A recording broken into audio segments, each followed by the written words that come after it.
Chào. Cô nói gì ấy?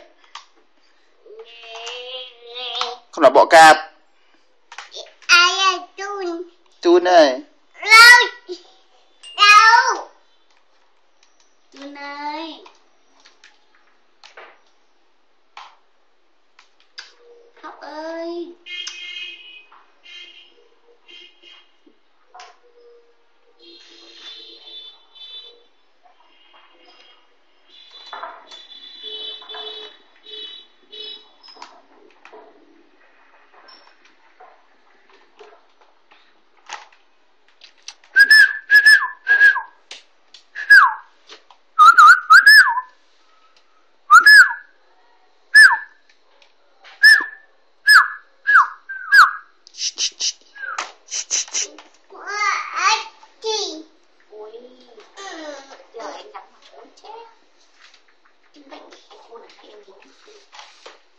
Thúi á.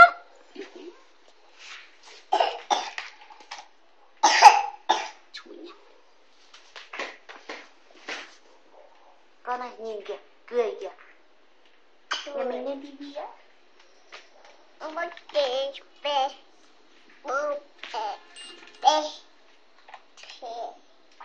Con hát đi. Mẹ miêu màu. Con cò bé bé. Ui. Nó Nói đậu chia chia. gì đó? Đi không hỏi mẹ, biết đi đường nào.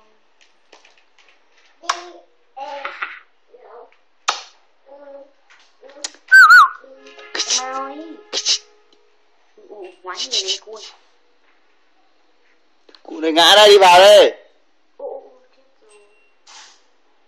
Ném quả bóng xuống rồi. Con ơi, đi vào đây.